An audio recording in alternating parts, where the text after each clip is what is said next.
Good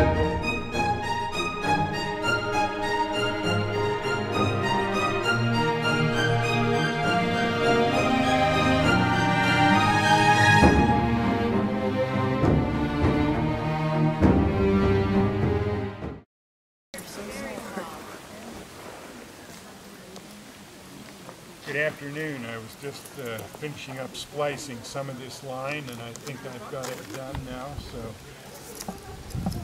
and also, please bear with me. I have to watch for the Goodrich steam line is bringing the Carolina in today, and I'll have to watch for that.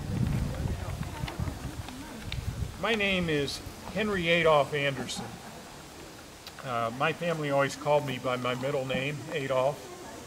I was born right here in Ephraim in 1866 to Oslog and Greta Anderson, and I passed from this life in 1961. My life was a blessed life. My mother and father were very well respected here in the village. We lived across the street from the dock and the pier and warehouse. Even though I came from a big family, they were able to send me to Ripon College for a year and then on to Oshkosh Business College to finish my education. In 1858, when my father passed away, my mother had passed away a year before, well, I'm sorry, in 1858, my father Oslog and his brother Halver were asked by the good Reverend Iverson to open up a deep water pier. And Reverend Iverson told him he would sell them 166 acres if they would do that. He would sell it at the price he had paid for it. He wanted to promote commerce here in the village. And that's exactly what they did. So when I was 26 years old, my father had passed away.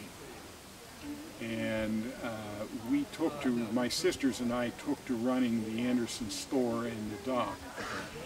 I was never much for the store. I just didn't like the store. I wanted to be outdoors. And, well, you see, people would come into the store. When we sold juice, they were always after juice. They wanted to buy juice. We were always out of juice. They would be upset. I quit handling juice just to solve that problem.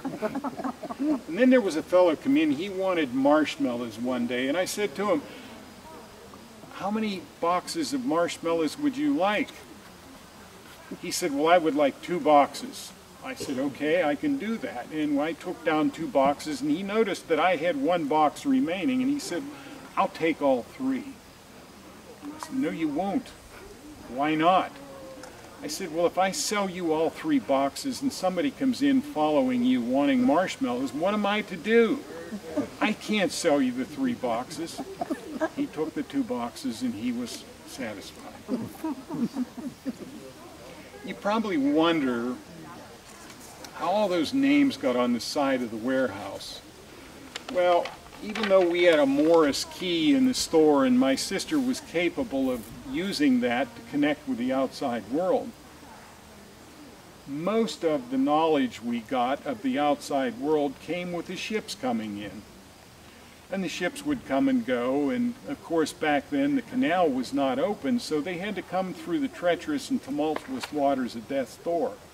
And when they would get into the pier, they would get off and they would put their name of their ship on the side of the pier or the warehouse, and then the date, so that people knew that they had come with safe passage. It was a great way to communicate. As I said, my duties was to meet and greet the ships as well as to sell ship's chandlery and other things. And one day, a fellow came in and he wanted to buy line. And I said, "Well, how much line would you like?" He was a young engineer. I think he was from Chicago, and I later heard that he was a very successful entrepreneur, but he said he wanted 60 feet of line. So I had him follow me into the ship store, and we went to the spool of line, and I measured the line like this. And when I got to 60 feet, I parted the line, coiled it back up, handed him the line. Well, typical of an engineer, he was not sure of my preciseness. And when he went home and measured that line, I later heard it was 60 feet 1 inch. Stand up, Chuck.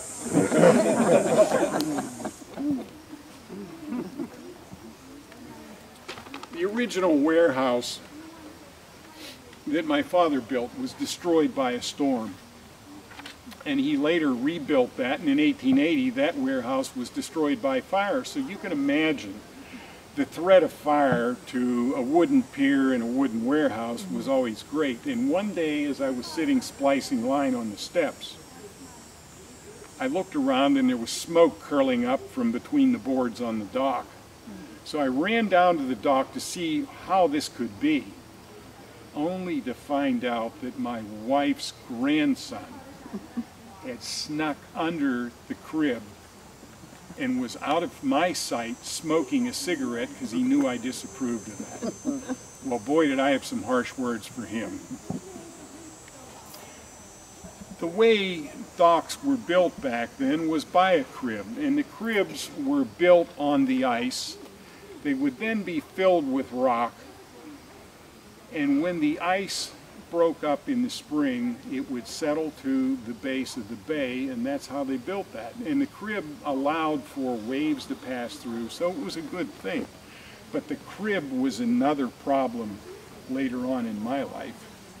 There was a young rascal that lived here. He was a summer resident, and he would come, a little bit of a hooligan, and he would sneak onto the Carolina when it came in. And as the Carolina, which was a very large vessel, higher than the warehouse itself, he would sneak on, climb to the top, and as it backed out into the bay, and it had to go almost halfway to Horseshoe Island to make a big sweeping turn to find deep water, he would dive from the top of that, creating such a wonderful spectacle for those on board and those on the pier. But the captain and I couldn't abide by that because it was a very unsafe thing for him to do. So we posted guards on the pier.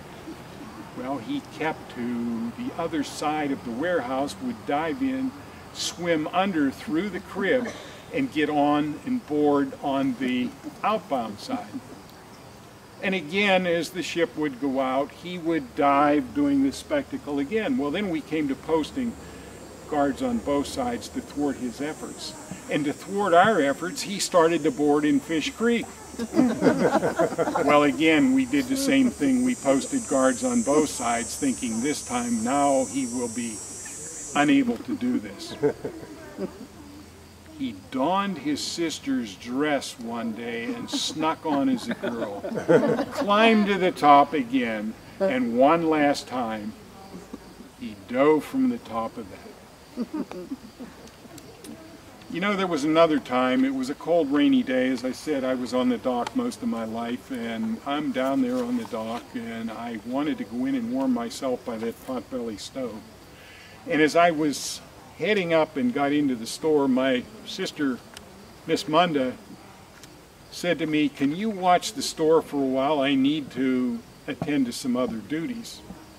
And while she was gone, nobody came a-calling, so I just lied down on the counter, and I was sound asleep when a woman came in. Her shriek woke me up, and she must have been so taken aback. She thought I had died right there on the counter. Apparently she never saw anybody sleeping on the counter. The one thing, though, that I did enjoy about the store was my grandchildren would come sometimes and visit me. And when they would visit me, don't say anything to my daughter-in-law, but I would give them all the cookies and candy they could eat. And when my daughter-in-law found out, boy, did I get a tongue lashing from her about that. But don't ever tell her I continued to do that practice for as long as my grandchildren would return, and they did often. Now, Sundays was a day of rest, and we always practiced Sundays as a day of worship.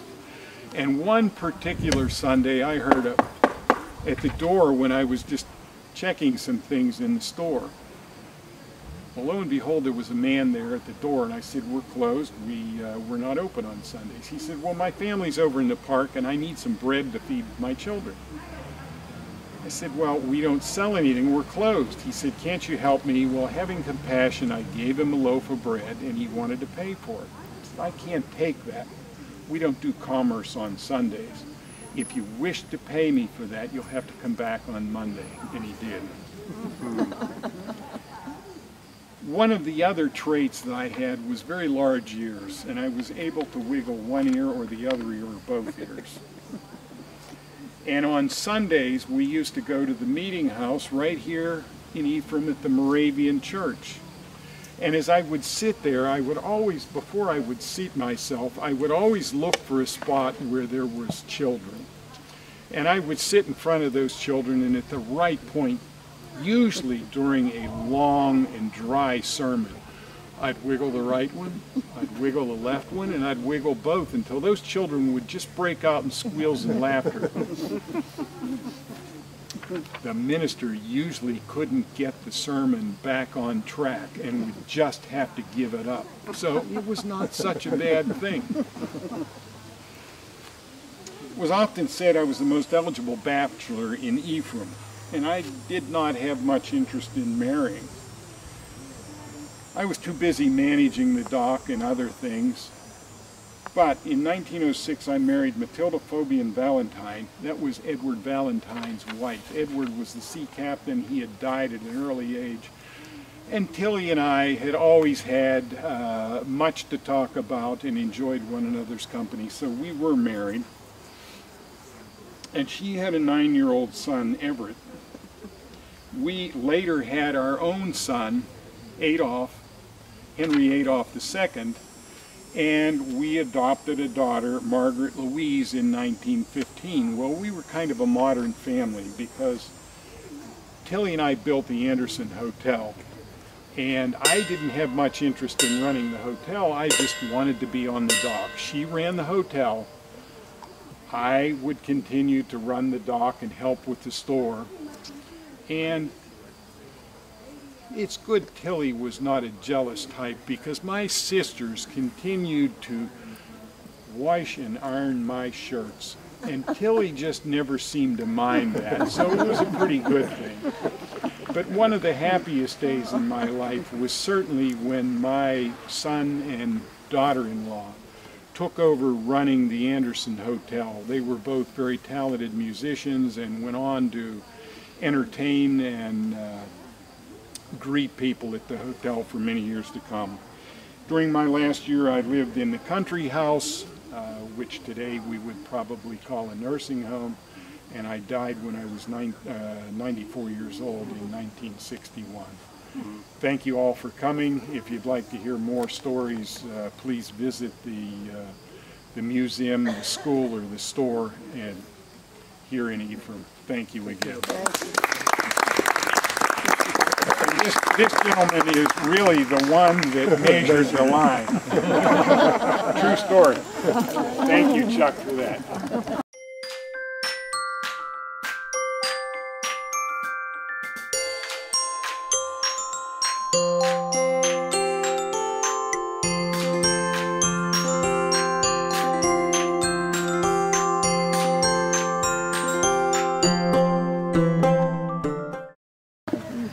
Good afternoon. I'm so happy to see so many of you. Isn't it a beautiful day in Ephraim? There are beautiful days in other places, but in Ephraim they are better. I may be slightly prejudiced about that. My name is Ingeborg Matilda Helgeson. You may wonder why people don't call me Ingeborg. Well, it was a Norwegian custom to call the children by their second name. Why did they give us a first name? They weren't going to call us by it. So I've never been Ingeborg. I've always been Matilda, and in fact, I haven't even been Matilda. My nickname is Tilla. That isn't terribly dignified, is it? So, that is who I am, and I was born right here in Ephraim when my parents had only lived here for a while. Ephraim itself hadn't been here very long.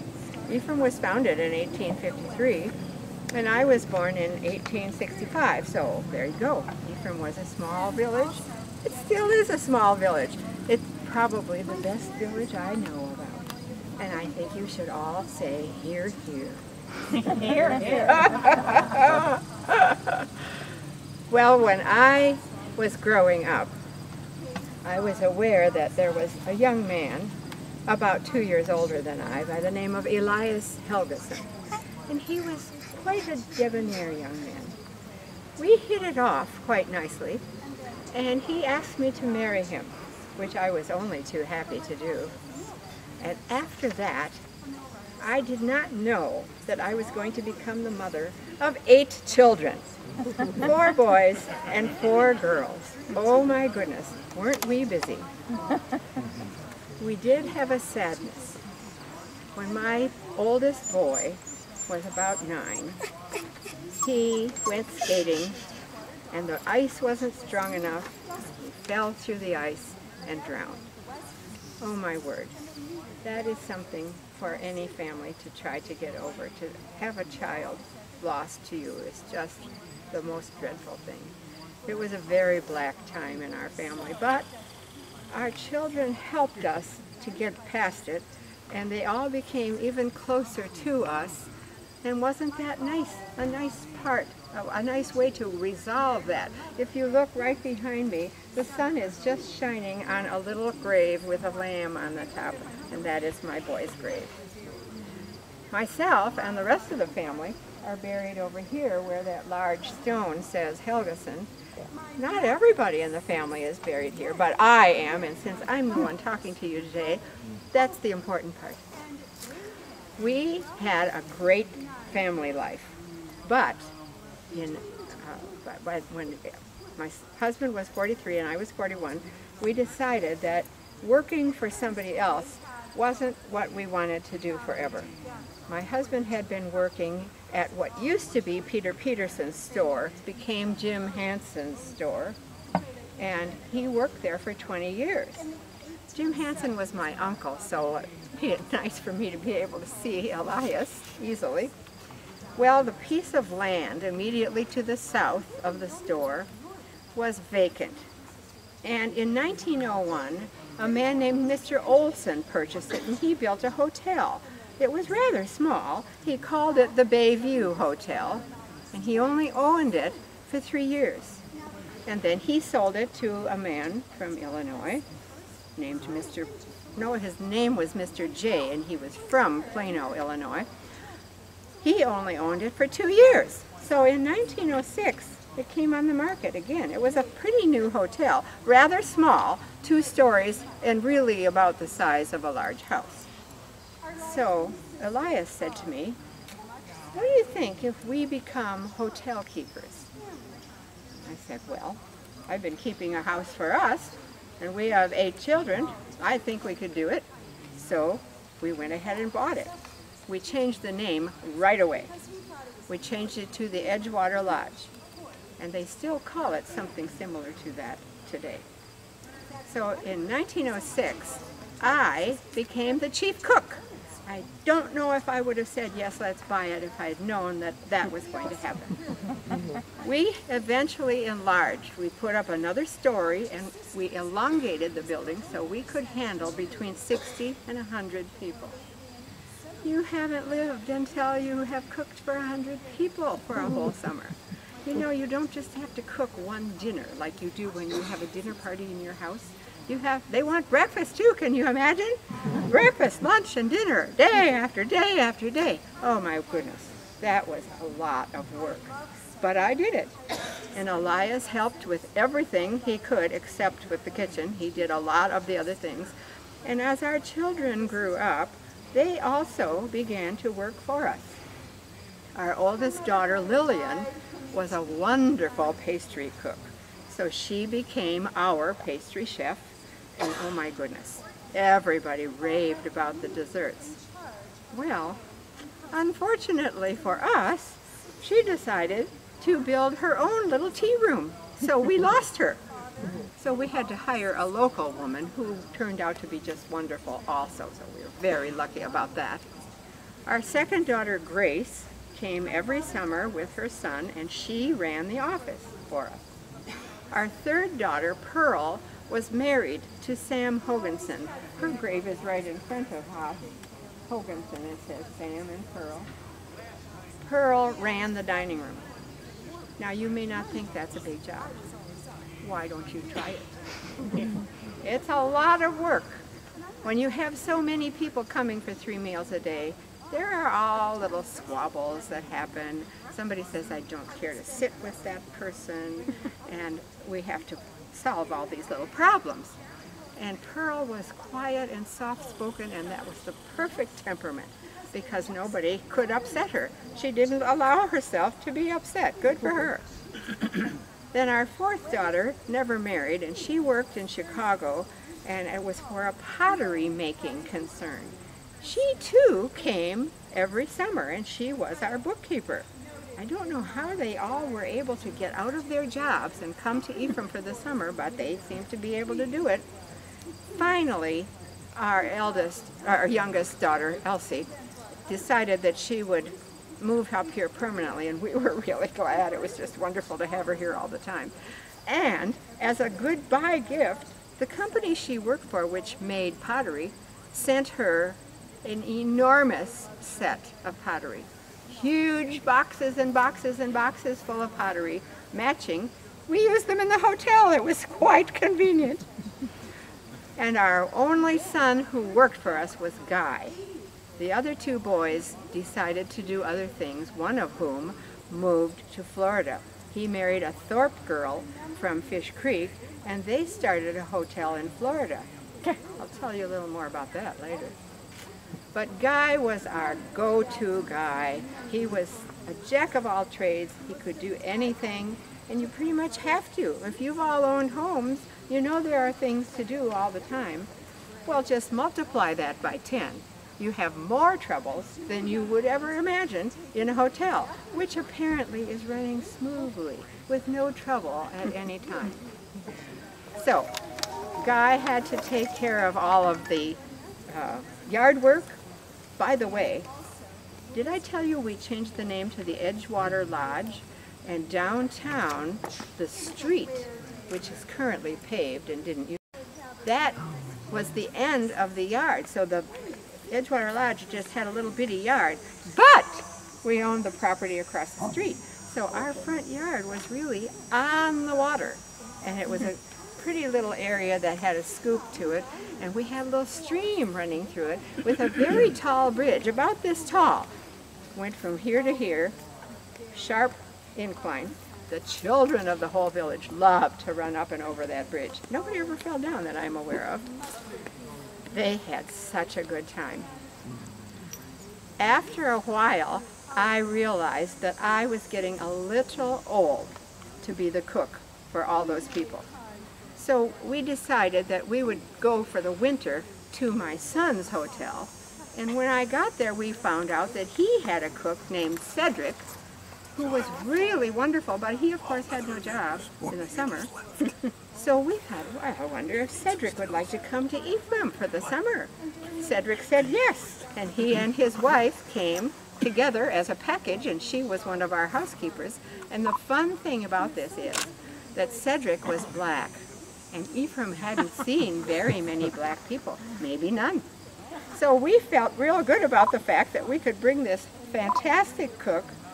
All of our customers couldn't wait for Cedric's next dinner, and they realized that all these people who we didn't know about are just as nice as the rest of us. So we had a great time with Cedric, and then we even got a black bellman, and he was equally nice. So that was a wonderful lesson for the people of Ephraim, who had a very light complexion. After a while, I got tired a little more easily, and I started sleeping until noon. The grandchildren didn't think that was odd. They just came in to visit me. Pretty soon I'd have several children, or the great-grandchildren, on my bed with me at once. There may have been a cookie or 2 involved. But we had such a fine time together, and it wasn't until I became really ill that I wasn't as aware of when the children climbed on the bed with me, but I knew they were there because sometimes they would sing "Jesus Loves Me" to me. I passed away in 1954 at the age of 89, and that's pretty long for people to live. Even in this time, I believe, I saw a lot of changes in Ephraim and in my whole part of the world, all of them good. And I still think you should all be so happy and feel so lucky that you can be in Ephraim on a day like this. Thank you so much for coming to see me. Thank you.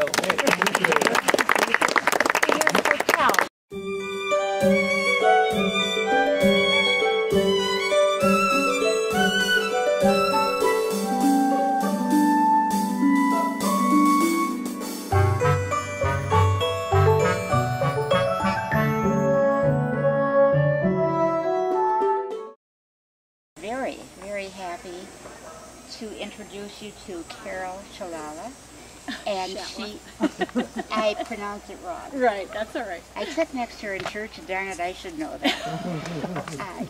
She is portraying Madeline Tourtelot. Hi, I'm Madeline Tourtelot, and if you haven't heard of me already, I'm a bit of a celebrity. And people up here, when I lived up here, called me a diva. Now, if you don't know the definition of a diva, I just happen to have it right here.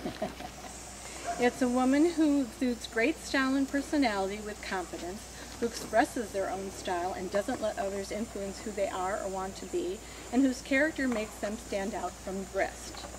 And I think that pretty much defines me. I'm best known in Door County for founding the Peninsula School of Art in Fish Creek. Art is my passion. It's been a lifelong passion, and you'll see why. I brought one of my paintings with me today because people have said it's symbolic of my personality. It's has a lot of intense color. You can see very colorful, and I guess I would be considered colorful because the people in Door County used to watch me driving around in either my bright red or bright yellow Jaguar XKE convertible, sometimes in my swimsuit. So yeah, I was colorful. And I was bold. This is an abstract bold painting, a bit avant-garde. I love pursuing and promoting experimental art. I was considered a free spirit, unconventional. In fact, I used to do my Tai Chi exercises out on my dock in my Ephraim home, and it was amazing how many, it must have been good fishing ground there because there were always a lot of fishermen around when I was doing my Tai Chi exercises. But I never really worried what other people thought of me. I just did what I loved to do. The painting also has a lot of movement and energy, you can see. People called me a fireball. I had a zest for life. If someone needed something to be done, I got it done. I had a passion for art, and I brought artists together to learn from one another. I also had parties for artists, and I always like to get them a little drunk because it was always so much more interesting. This is a sunflower, and sunflowers follow the sun, and that's what I did. I spent my summers in Ephraim, and I wintered sometimes in Mexico, and I really developed a love of the culture down there, and that's part of the reason that in later years when I taught at the Peninsula School of Art, I would dress in my favorite Mexican outfits that I brought back with me. My life had a very inauspicious beginning. I had a very exciting middle, and my life ended long before the date you'll see on my gravestone, as you will see later. I was born Madeline Hanson in 1950 in Alameda, California, to two very, very young, struggling parents in the aftermath of World War I. They were divorced when I was only 4 years old. And my sister's future and our future was very uncertain. We didn't know what would happen.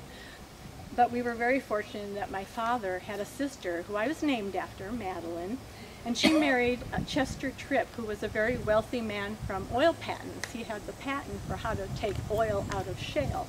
So you can imagine how wealthy he was. They decided to relieve my mother of the burden of raising two small children on her own, and they took us to Evanston, Illinois, and eventually adopted us. I had no idea at the time how fortuitous that would be for my own future. The Tripps were art collectors and patrons of the Art Institute of Chicago, and they moved in the Art Society in the Chicago area. So I was exposed to that from a very young age, and of course art became my passion. I was educated in private schools, of course, and also I went to Northwestern and got a took classes in journalism and some in Spanish, which served me well when I went to Mexico. But mostly I took courses at the Art Institute, the Institute of Design. I frequented art museums. I really wasn't aspiring to a four-year degree because my passion was to follow the arts, and that's what I did. I just soaked up everything I could. Like a lot of wealthy families in Chicago, we spent our summers in Door County, and eventually my aunt and uncle bought a home on the North Shore Drive in Ephraim. My fondest memory, one of my fondest memories in Door County was when I was 14 years old and I took a painting class from a Bulgarian immigrant named Vladimir Rusov, and he was a handsome artist, and he took special attention with me, and that just encouraged me to keep painting and following my path to art. When I was just 19 years old, I met a successful architect in Chicago by the name of Edward Ned Tourtelot. He was 8 years my senior, and he literally swept me off my feet. We were married, and within a year we had our first child, Edward, and our second child a year later, Joan.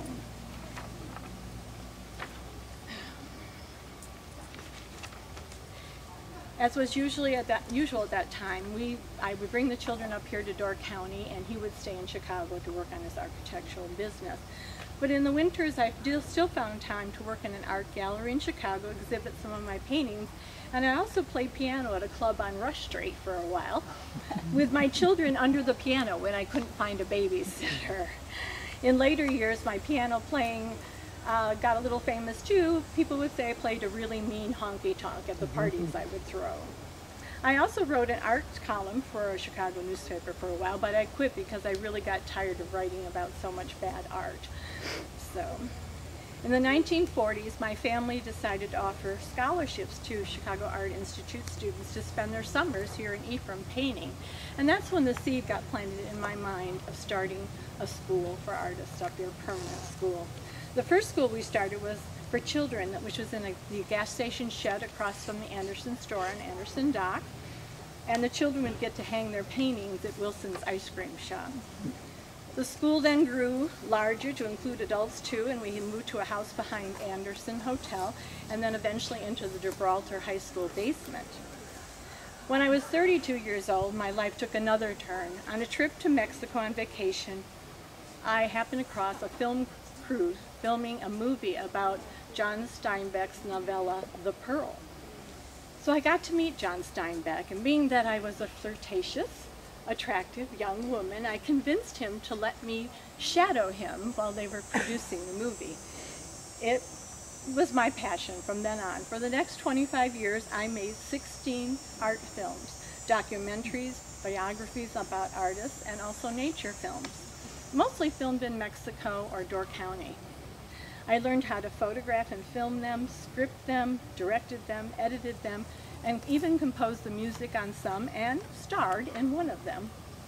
They were shown on Chicago Public Television and also were entered at international film fests in New York, San Francisco, London, Scotland, Czechoslovakia, and more, where I won some awards for them. I was also recognized during that time for my modern paintings and silkscreen designed fabrics. So I was a minor celebrity for a few years. I guess you say I had my 10 minutes of fame. In the 1960s, with my connections in the art world, I seriously began laying the groundwork for the school, and I started recruiting professional artists to become teachers there. One of them was Walter Kirkland. He was a famous Life magazine photographer. I recruited painters, sculptors, potters, silversmiths, and more. And I also recruited Richard Fegley, who took the centerfold pictures in Playboy magazine at the time. And that got tongues wagging up here in a big way. Along with that, the locals also found out that we were hiring nude models for our figure drawing classes, so that even ramped the gossip up even more. When I was 50 years old, and I was still pretty young at 50, I bought 3.5 acres on County F where the Peninsula School of Art now stands. My husband helped design the buildings and my family contributed financially. And on July 6, 1965, we opened. It was immensely popular for a number of years. But in 1971, I had to close it because it just wasn't sustainable financially. I continued it as a small studio with private invites to artists for a time. That was the time of all the legendary parties I held for writers and musicians and artists up here. But in 1978, I decided just to donate the land, buildings, and seed money to the newly formed Peninsula Art Association, which included local artists like Gerhard Miller and Phil Austin and others. I stayed on the board and helped make the school successful and self-sustaining, and it's become a real cultural part of Door County now that I am so very proud of. During this time frame, I formed a close relationship with a ceramics teacher from Japan, Kash Yamada. He was 20 years my junior, but we formed a close bond, had a chemistry with each other. We were true artistic soulmates. And he allowed me to have time to get back to my art shows at the Miller and the Hardy and the Edgewood, because now I didn't have to worry about money anymore. Unfortunately, the 1980s brought multiple tragedies that changed my life forever. My beloved husband, Ned, passed away, who had lovingly always supported my interests and given me my freedom to pursue all the dreams and the things that I did in my life. I fought a battle with breast cancer, and in 1984, when I was just 69 years old, I suffered a severe stroke. It altered my life profoundly. I had always been such a proud, vivacious, attractive woman, and I just didn't want anyone to see me in the condition that the stroke had left me. So I went into seclusion for the remaining 18 years of my life, living in a condo in Wilmette, Illinois, where I could still at least see Lake Michigan. Kash was my faithful caregiver all those years, and we did eventually marry towards the end of my life. In 2002, I passed away, and as you can see, my life did end before the date on my gravestone. I always dreamed of returning home to Ephraim, and eventually I did, here in this cemetery under the stone you'll see over there. Thank you for coming.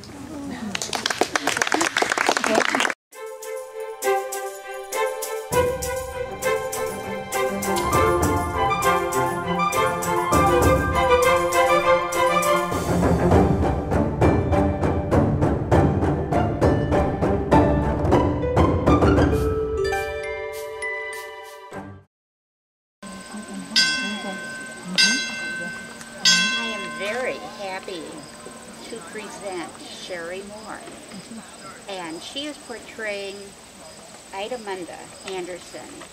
We call her Miss Munda in the foundation. Thank you. Thank you for coming on this beautiful afternoon. My name is Munda Anderson. I have always been called by my family Munda. Actually, they called me Energetic Munda because they said once I learned to walk, I ran the rest of my life. But I was also known as Miss Munda to all of the villagers. I was born on a very cold January 17, 1869, and I lived for a glorious 91 years. My story is one of pioneers who helped to make a community out of this wilderness. My father, Adolph Anderson, and my mother, Greta Hansen, were born and raised near the town of Larvik in Norway. My father came to the United States with his brother Helver on the ship Viking in the year 1849. They came to New York and then made their way up to Escanaba, where my father worked as a millwright for the next 7 years. In 1858, my father and his brother came to Ephraim again and met with Reverend Iverson, where they worked out an agreement that they would buy the land to the northern part of Ephraim, and then they would build a dock in order to help get all of the products out of the area, because the West was being settled at that time, and they really needed the fence posts and the rails, which we were able to produce.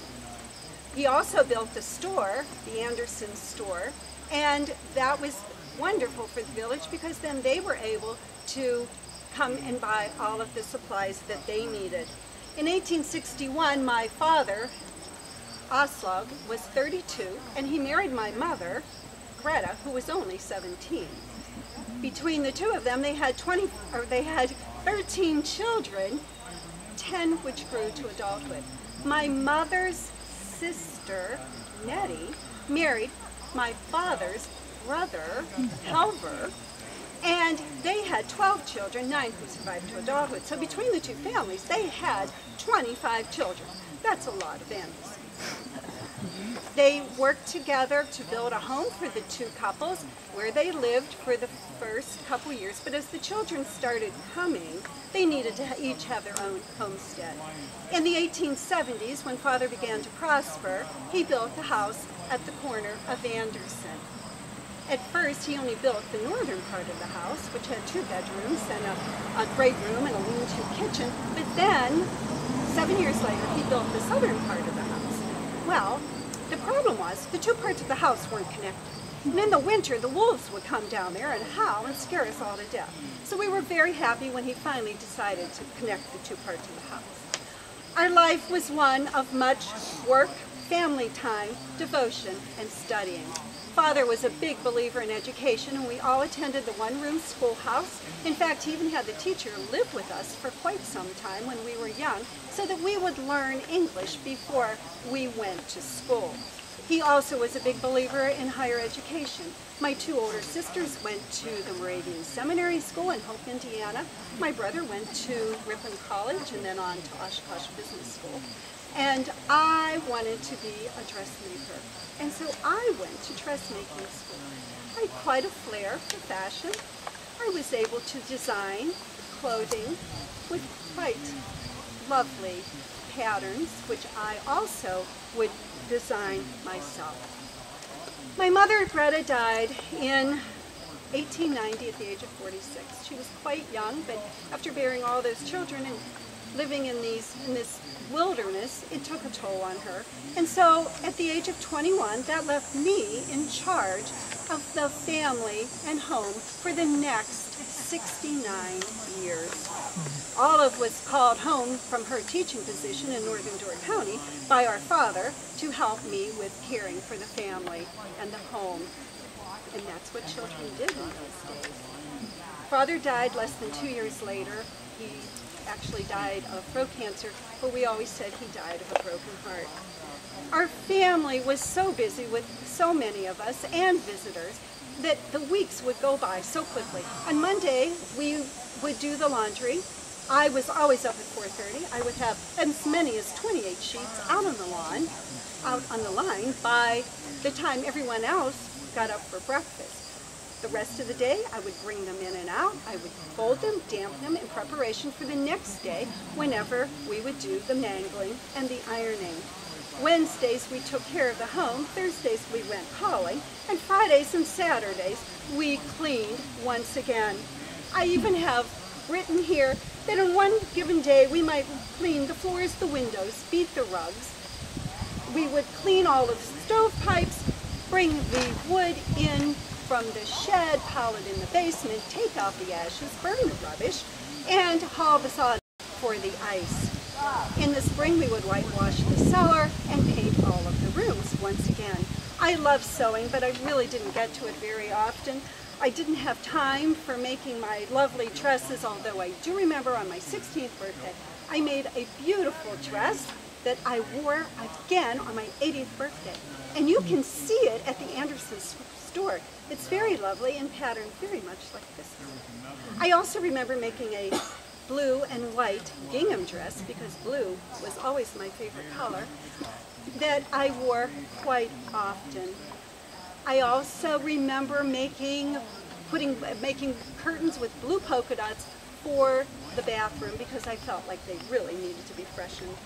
I only got to work my basket in the evenings, and at that time I was making corset covers and squares for the woolen quilts, and I was remaking my brother's suits so that my younger brothers would have clothing to wear. I was also repairing many of the children's clothing. It was a rare day when we didn't have visitors. We always had family and guests for dinners and suppers and coffees and lunches. We could have 14, 16, 20 people, and then my brother would invite the crew from the ships if the weather was inclement, and they would come for dinner. But it didn't matter who was there. We always used our very best Haviland china and our silver. Our dinner table was always full of good humor and many stories. And if we had musical guests, we would always invite them to sing or play the piano. We always had time for fun. We made time for fun. We loved reading. We would exchange books, and we would have book discussions amongst our family. We would always sing. We were a whole choir unto ourselves. We would sing in 4-part harmony, and it was wonderful, and we spent so many evenings doing this. In the summer, we enjoyed bathing, croquet, picnics. We would go sailing because we kept the sailboats at the Anderson dock. And I remember on August 6, 1906, that was the first Ephraim Yacht Club Regatta, and that was held at our dock, and it was a wonderful day for the village. In the winter, we always went sledding and ice skating. We loved ice skating, and I was a very, very talented ice skater. I taught many children from the village how to ice skate. I loved making the costumes. We were also a very spiritually devoted family. We attended the Moravian Church in Sunday morning, Sunday evening, Wednesday evenings. We had Bible studies that were often in Norwegian. We had the Ladies' Aid Society, Bible study meetings, Christian endeavors, willing workers, and we did many good deeds for our community and those less fortunate. You may wonder if I had a romance with all this family time, but I did have a romance with Captain Erickson. He was the captain of the ship Sailor Boy, which was one of the Hart ships. He would come in at 4:30 in the morning, and of course I was up very early, so I would go down to the dock and we would be able to visit with one another. We exchanged gifts and letters for several years, and finally we decided to marry. I was 43 at that time, and I had waited a long time to meet someone special. I even had my diary that the first time I wore my ring in public was October 8th, 1912. I was so happy, and I had made a beautiful wedding dress. However, Mr. Erickson's daughter took me aside one day and said, "You know, Miss Munda, he only wants to marry you so he has someone to take care of him in his old age." Old age indeed. So, we didn't marry, and we never really spoke of it after. Life became easier in the 20s whenever we had inventions like electricity, and I was able to have a radio, which kept me company during the day as I was working. We also had less children at home to take care of, and there were other things that made life a whole lot easier. Our dear sweet Lizzie died in 1945 on the very day she closed the store. She was called to her heavenly home. That left Adolph and I in charge of the store for the next 13 years. I didn't really like being at the store. I was very shy my entire life, but if I went home and left him in charge, I might come back and find him asleep on the counter. One day, a neighbor came in, and there is Adolph asleep on the counter, and she thought he was dead. Can you imagine? So it was very difficult for me to leave. But we ran the store until 1958. That was 100 years run by 2 generations of one family. When I was 90, and still scrubbing floors, I was then taken to the country home to spend my last year. I died at the age of 91. And my dear Adolph, my sweet brother, then joined all of the rest of our family in our heavenly home less than 2 years later. I'm so happy that we were able to leave this legacy, and if you would like to learn more about the Anderson family, please go to the Anderson Store Museum or to the Anderson Barn to find out more. Thank you so much for coming.